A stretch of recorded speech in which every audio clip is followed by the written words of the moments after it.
नमस्कार दोस्तों, आप देख रहे हैं पहाड़ भारत। मैं सुमित राज। आज मैं मौजूद हूँ हेमती नंदन बहुगुणा गढ़वाल विश्वविद्यालय के मेन गेट पे।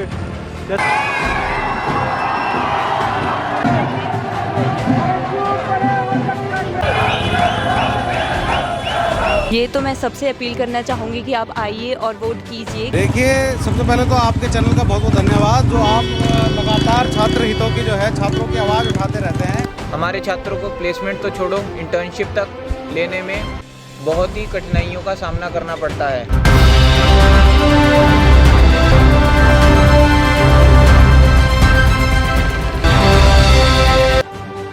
नमस्कार दोस्तों, आप देख रहे हैं पहाड़ भारत। मैं सुमित राज। आज मैं मौजूद हूँ हेमती नंदन बहुगुणा गढ़वाल विश्वविद्यालय के मेन गेट पे। जैसा कि आपको पता होगा, यहाँ पे चल रहे हैं छात्र संघ चुनाव और आप देख सकते हैं मेरे पीछे यहाँ की पुलिस बल भी तैनात है और ये सुरक्षा के पुख्ता इंतजाम देख रहे हैं। तो चलिए अंदर चलते हैं और हम छात्रों से बात करते हैं कि क्या वो इस चुनाव को लेकर क्या अपना नज़रिया रखते हैं और किनको वो वोट करने वाले हैं और किन किन मुद्दों पर वो वोट करने वाले हैं। तो हमारे साथ है युवा छात्र जसवंत राणा जी।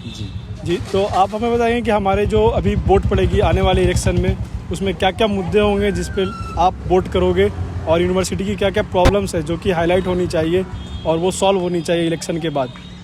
देखिए, सबसे पहले तो आपका बहुत बहुत धन्यवाद। यहाँ पर जो सबसे मुख्य समस्याएं छात्रों की होती है, एक तो सबसे ज़्यादा छात्र रिजल्ट को लेकर यहाँ पर परेशान रहते हैं। छात्र अपनी परीक्षा देता है और उसके बाद उसकी अब्सेंट चढ़ जाती है।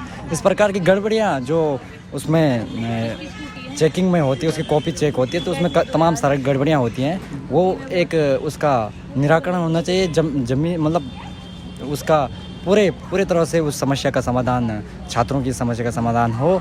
तमाम सारे मुद्दे हैं, जैसे लाइव बहुत सारे 10,000 से भी अधिक छात्र यहाँ पर हैं, तो उनके लिए साइंस लैब की हालत यहाँ पर बहुत ही बुरी स्थिति लैब की है। और यहाँ पर कुछ फैकल्टी डिपार्टमेंट में कुछ टीचरों की कमी है, वो कमियाँ पूरी होनी चाहिए। और बहुत सारे छात्रों ने हमसे बात किया तो उन्होंने बोला लाइब्रेरी में बुक्स भी हैं लेकिन उनको प्रोवाइड नहीं हो रही वो बुक्स। तो ये भी प्रॉब्लम है। जी, उनको प्रॉपर उनकी वो बुक नहीं मिल पाती, जैसे उनके सिलेबस से बाहर के आउट ऑफ सिलेबस बुक होती है, तो छात्र इस वजह से बहुत परेशान होता है और उस प्रकार की बुक उसे बाज़ार में नहीं मिल पाती है। तो इस प्रकार की कोशिश होनी चाहिए, जो भी प्रतिनिधि चुन के आता है, कि वहाँ पर उसकी सिलेबस से संबंधित बुक उपलब्ध हो। और मैं एक चीज़ छात्रों से अपील करना चाहूँगा कि क्योंकि विश्वविद्यालय की जो छात्र संख्या 10,000 से भी अधिक है, लेकिन जो वोटिंग होती है कम होती है, तो मेरे सभी छात्रों से निवेदन रहेगा कि अधिक से अधिक संख्या में वोट करें और ऐसे प्रत्याशी को वोट करें जो साल भर आपके बीच रहा हो, समाज के बीच रहा हो, समाज के लिए कार्य कर रहा हो। क्योंकि इस बार चुनाव में क्या होता है कि नए ग्रुप या समूह आते हैं और छात्रों को रिझाने की कोशिश करते हैं, लेकिन अंत में उनका कहीं रोल नहीं होता समाज में। तो मेरा निवेदन सभी छात्रों से रहेगा कि जो प्रत्याशी जो हमेशा छात्रों के बीच रहे हैं, समाज के बीच रहे हैं, ऐसे प्रतिनिधि चुने।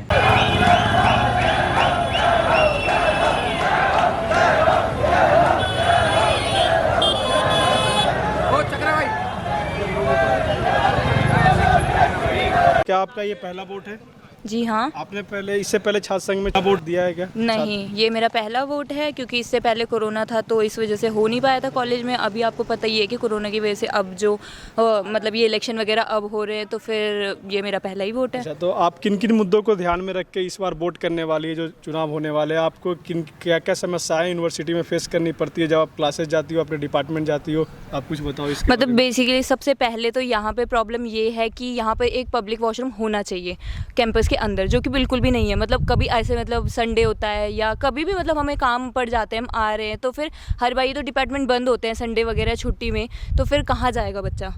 वॉश मतलब अगर एक बार तो मतलब मैं यहाँ अंदर गई थी गर्ल्स हॉस्टल में, तो मतलब गार्ड ने अंदर ही नहीं आने दिया है, तो फिर कम से कम एक पब्लिक वॉशरूम यहाँ पर होना चाहिए। अच्छा, तो चौरास परिसर में एक पब्लिक वॉशरूम होने की आवश्यकता है यहाँ पे, ठीक है, होना चाहिए। तो और कोई मुद्दा जो आप अपने डिपार्टमेंट से रिलेटेड और उसके देख के आप वोट करोगे कि कोई अध्यक्ष चुनकर आए तो वो काम करवाए ताकि आपको सहूलियत हो? डिपार्टमेंट में तो ये है कि पानी का बहुत ज़्यादा प्रॉब्लम हो जाती है बार बारी, कि जो भी पानी का होता है कि वहाँ पे पानी नहीं है, वॉशरूम साफ़ नहीं होते हैं। इवन बीएससी की बिल्डिंग के अंदर चले जाओ, वहाँ पर भी वॉशरूम इतने गंदे होते हैं, बिल्कुल मतलब जाने का प्रॉब्लम होती है भाई। वॉशरूम्स में तो होना चाहिए, वॉशरूम साफ़ होना चाहिए। तो आप पहली बार वोट करने वाली हो और मैं चाहूँगा आप अपने जो दर्शकें देख रहे हैं आप उनसे भी अपील करें कि वो भी आके वोट करें, क्योंकि बहुत सारे ऐसे छात्र होते हैं जो वोट नहीं करते। हाँ। और उनकी वोट वो बर्बाद चली जाती है। यहाँ पे कॉलेज यूनिवर्सिटी की ऐसी इलेक्शन है कि जिनके 18 साल नहीं हुए, वो 16 साल के भी है, फिर भी वो वोट कर सकते हैं। कॉलेज की इलेक्शन वही होती है, तो आप एक अपील करो कि सब लोग आके वो वोट करें। हाँ, तो मैं सबसे अपील करना चाहूँगी कि आप आइए और वोट कीजिए, क्योंकि वोट करना बहुत ज़्यादा ज़रूरी है, वो आपका राइट है, अपना हक किसी और को मत दो, मैं यही कहना चाहूँगी। Thank you. बहुत बहुत धन्यवाद।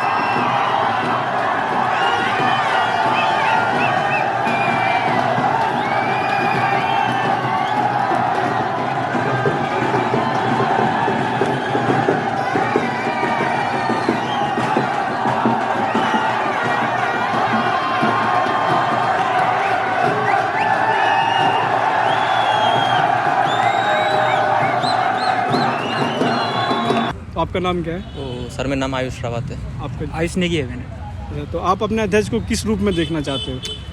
सर बस यही है कि यूनिवर्सिटी की मतलब छात्रों की हेल्प कर दे एडमिशन के टाइम पे, या लाइब्रेरी की कुछ प्रॉब्लम है या कुछ यहाँ सफाई की प्रॉब्लम है, तो उसमें बस मदद कर दे बच्चों की, बस यही चाहिए।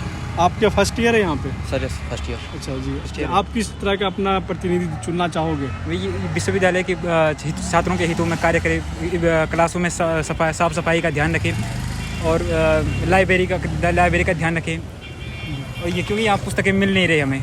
अच्छा, आप लाइब्रेरी गए थे, पुस्तकें वहाँ मिल नहीं रही? बुक्स की बहुत प्रॉब्लम है ना, यहाँ बुक्स नहीं दे रहे, वो मना करे, हर बार जा रहे हैं तो बोले एक हफ्ते बाद आना। अच्छा, आपके पास आइडेंटिटी कार्ड है लाइब्रेरी? आइडेंटिटी कार्ड है, फिर भी मना कर रहे हैं, बुक्स के लिए अभी मना कर रहे हैं। अच्छा, तो आप देख सकते हो यहाँ पे एक प्रॉब्लम उठ के आया है कि इन्हें लाइब्रेरी में इनके आइडेंटिटी कार्ड होने के बावजूद इनको बुक उपलब्ध नहीं कराई जा रही है। तो ये प्रॉब्लम जल्द से जल्द सॉल्व हो और बच्चों को बुक्स लाइब्रेरी में उपलब्ध कराई जाए।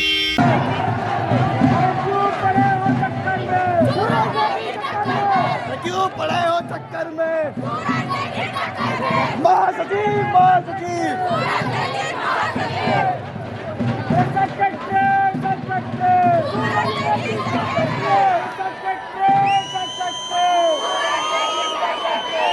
हमारा नेता कैसा हो? देखिए, सबसे पहले तो आपके चैनल का बहुत बहुत धन्यवाद, जो आप लगातार छात्र हितों की जो है, छात्रों की आवाज़ उठाते रहते हैं। और मैं गढ़वाल विश्वविद्यालय के एक विद्यार्थी होने के नाते मैं चाहता हूं कि हमारा जो स्टूडेंट है वो स्टूडेंट यूनियन का जो अध्यक्ष है वो संघर्षशील हो, छात्र हितों की आवाज़ उठाने वाला हो और सबकी हेल्प करने वाला हो। और जो कि मुझे अभी लगता है कि सिर्फ अमन पंत जो कि विद्यार्थी परिषद से चुनाव लड़ रहे हैं, वो एक सशक्त और मजबूत कैंडिडेट हैं, जो हमेशा छात्र हित की बात करते हैं और हमेशा पता नहीं जितने यूनिवर्सिटी में आते जाते जितने बच्चे हैं सबकी आवाज़ों को उठाते हैं। मैं खुद परिषद में जो है अमन पंत जी ने मुझे परिषद में जोड़ा और उनके माध्यम से हमने कई लोगों को परिषद में जोड़ा और संगठन के लिए भी हमेशा सदैव कार्यरत रहते हैं अमन जी। इसीलिए मुझे लगता है कि अमन पंत जो है सबसे बेस्ट कैंडिडेट है यूनिवर्सिटी के अंदर। उन्होंने पहले भी छात्रों के लिए काम कर रखा है और पिछले भी कोरोना में जो थे। जी बिल्कुल।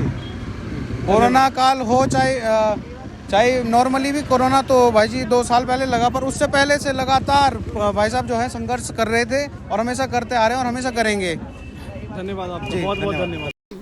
तो अभी हम चौरास परिसर में और हमारे साथ है सह सचिव की उम्मीदवार रंजना बर्तवाल जी। बहुत बहुत स्वागत है आपका हमारे चैनल पे। धन्यवाद सुमित। तो आप अभी डोर टू डोर कैंपेन कर रहे हो यहाँ पे और पूरे कैंपस में घूम रहे हो, आपके क्या क्या वो पॉइंट्स है जिस पे आप वोट मांग रहे हो स्टूडेंट से, और क्या क्या आप अगर आप उम्मीदवार चुनकर आती हो, पद पे आती हो, तो आप क्या क्या काम करोगी स्टूडेंट्स के लिए यहाँ पे?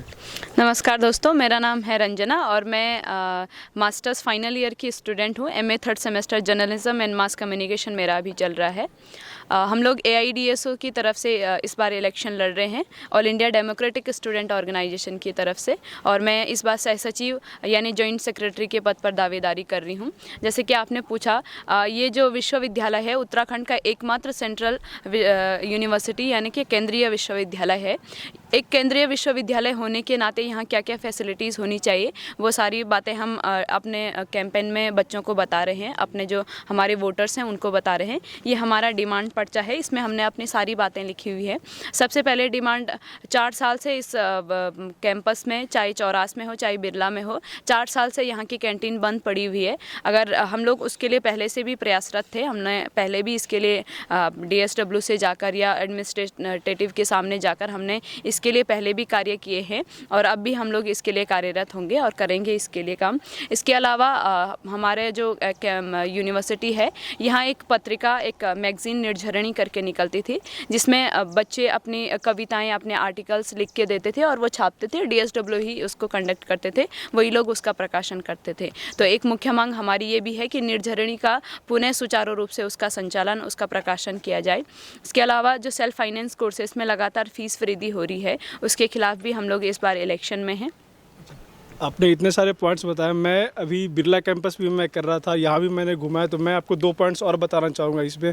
यहाँ जो लाइब्रेरी है वहाँ पे बुक्स अवेलेबल नहीं है बच्चों के लिए, ठीक है। बुक्स है बट वो बच्चों के लिए अवेलेबल नहीं है, वहाँ पे बुक्स उनको मिलती नहीं है। और एक जैसे हमारी फीमेल स्टूडेंट्स हैं, उनके लिए यहाँ पे एक पब्लिक टॉयलेट होना चाहिए था, क्योंकि हर एक डिपार्टमेंट में टॉयलेट है, लेकिन अगर संडे को वो किसी काम से यहाँ पे आती है या फिर तो वो पब्लिक टॉयलेट कहीं पे भी अवेलेबल नहीं है। तो मैं ये 2 पॉइंट्स आपको बता रहा हूँ, आप अगर इस पर भी ध्यान देंगी। जी ज़रूर। दरअसल इस कैंपेन में हम स्टूडेंट से मिलके मतलब उनसे पूछ भी रहे हैं कि अगर आपके कुछ डिमांड्स हैं, अगर आप कुछ सजेशन हमको देना चाहते हैं तो आप ज़रूर हमको दें और हम उसके लिए मिलकर काम करेंगे, मिलकर हम उसके लिए लड़ेंगे। बहुत बहुत धन्यवाद आपका हमसे बात किया। तो अभी हमारे साथ है कोषाध्यक्ष के प्रत्याशी रतन जैन, वो अपनी बातें आप लोगों के सामने रखना चाहेंगे। नमस्कार दोस्तों, मैं रतन जैन, बीटेक फाइनल ईयर का छात्र, कोषाध्यक्ष पद का प्रत्याशी। आने वाले आगामी 17 नवंबर को होने वाले चुनावों में अपना कोषाध्यक्ष पद के लिए दावेदारी करता हूं। मेरा कोई राजनीतिक दलों से या किसी राजनीति से कोई संबंध नहीं था, किंतु हमारी छात्रों की मजबूरियां, परिस्थितियां ऐसी हो गई थी कि किसी एक को अपने आगे आना पड़ा। हमारे प्रोफेशनल कोर्स व मास्टर्स की तरफ से कोई दावेदार नहीं था, तो किसी न किसी को तो आगे आना ही पड़ता। इसीलिए मैंने ये ठोस कदम उठाया है। हमारे यहाँ छात्रों को प्लेसमेंट की बहुत दिक्कत होती है। ये चुनाव पहली बार नहीं हो रहे हैं, लेकिन प्लेसमेंट का मुद्दा हर बार रखा जाता है, लेकिन कभी किसी को ध्यान नहीं आया। हमारे छात्रों को प्लेसमेंट तो छोड़ो, इंटर्नशिप तक लेने में बहुत ही कठिनाइयों का सामना करना पड़ता है। हमारे अधिकतर छात्र प्रतिनिधि नॉन प्रोफेशनल कोर्सेज से आते हैं, वो पढ़ाई को लेकर ज़्यादा ध्यान नहीं दे पाते एवं अन्य मुद्दों पर अपना अथक प्रयास करते हैं। इसीलिए हम बीटेक की तरफ से एक महत्वपूर्ण कदम उठाएंगे एवं सेंट्रल यूनिवर्सिटी को सेंट्रल यूनिवर्सिटी वाले गुणों के साथ एक उच्च शिक्षक संस्थान बनाएंगे। धन्यवाद। धन्यवाद आपका बहुत बहुत हमसे बात